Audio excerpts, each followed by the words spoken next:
Hello, I'm Susan Acott and I'm the Chief Executive here at East Kent, and today I've got 3 members of staff from our emergency department who are going to talk to me about some project work that they've been involved with. If I can start with you, Rachel, if you can introduce yourself. Hi, I'm Rachel. I'm one of the staff nurses in A&E. Thomas? Hello, my name is Tom and I'm A&E matron. Hello, my name's Jayne and I'm with the Falls Prevention team. Right, so fantastic. So I suppose we can't start without just reflecting just how busy an emergency department is. All emergency departments are really frenetic and busy, but we've got one of the busiest departments certainly in the southeast. Thomas, just tell us a little bit about some of the challenges that you've been facing in terms of just how busy the department is. So I think over last year was particularly hard because COVID has hit us. We did predict that our attendance will go up, but we didn't expect that attendance will go this dramatically up. Yeah. In some areas of the country there is a jump of increase in almost 25%, and we're not far away from that. So the numbers have gone up. COVID has forced us to open some extra areas to create 2 streams, blue stream and red streams for COVID patients, and that actually further depleted our staffing. Staffing challenges are here and we can't ignore them, so that doesn't help at all.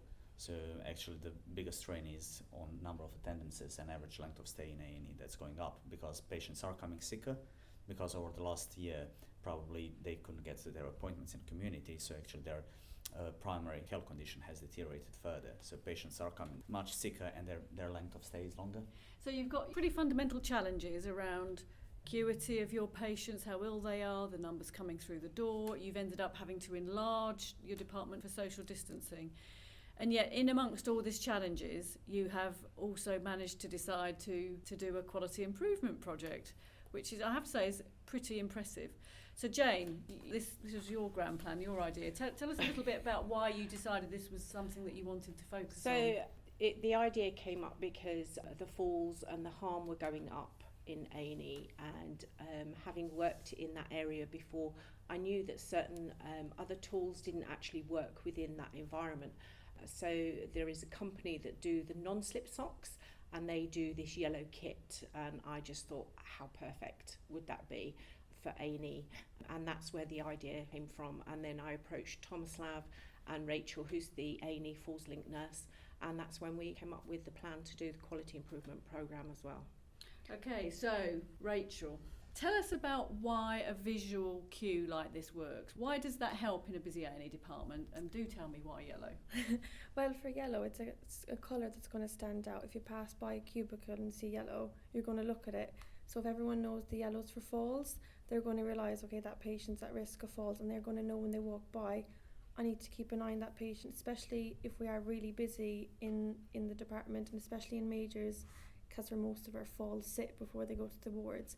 If they walk by and see a patient trying to get out of the trolley and they have a yellow blanket on and yellow socks, they're going to go straight to that patient, because without them, they're not going to realise that patient just getting up by themselves is going to be at risk of falling over and hurting themselves.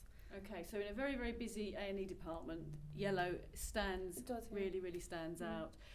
And Thomas, you're the leader of this department. What has your role been in? So yeah, I was approached by Jayne, and she mentioned this project, and actually I quite liked it because I think that definitely we have a high risk. And if we look into average age of our patients, they're actually quite old, and we know that especially elder patients, if they end up with a broken femur or any other long bones, that they're at high risk of actual mortality. So definitely we had to do something about it. The project sounds really simple to be enrolled and not that expensive. So my job was just to find the money for the project, so that we can buy those yellow kits, because they're not on our normal stock.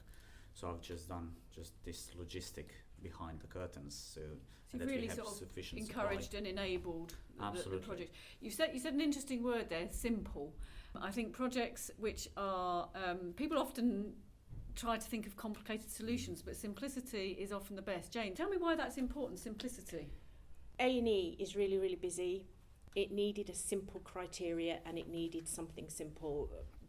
Adding on to the staff's worry and their workload and everything else was just not an option. And like you say, sometimes the simple things are the best way to go and work the best as well. Amazing, isn't it? Simple. Now, in terms of the kind of, just keeping it simple, the sort of process around risk assessments, do you have to do a fairly formal risk assessment, or if you're just worried about the patient, so people have the permissions to stick a yellow blanket on them? Jayne actually made out criteria for the yellow socks. You just don't go and give anyone who comes at the fall yellow socks and blanket. There was questions you had to answer, and if I think it was 2 out of 5, then you got the blankets. Obviously, if there's only one, you're not going to give the blanket to them. So there was a criteria for the blankets, which is actually quite good. Right, okay. That was the only kind of risk assessment that you do. So again, fairly simple. Yeah, very simple. It's only you only tick boxes. So how long did you run this trial, Jayne?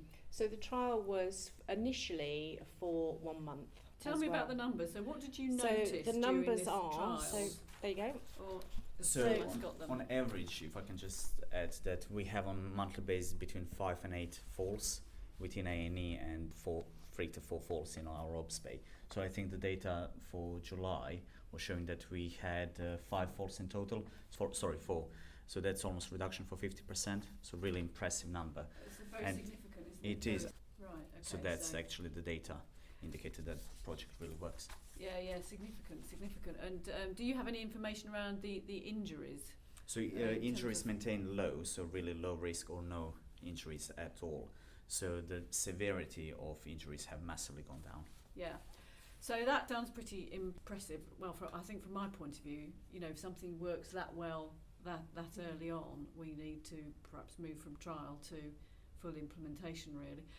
Just tell me about probably you, Rach, tell me about the route of the blankets. I was asking earlier about whether the blankets stay with the patients or come off. Yeah, they stay with the patient. So if anyone comes at a fall, the blanket, socks, all goes with them.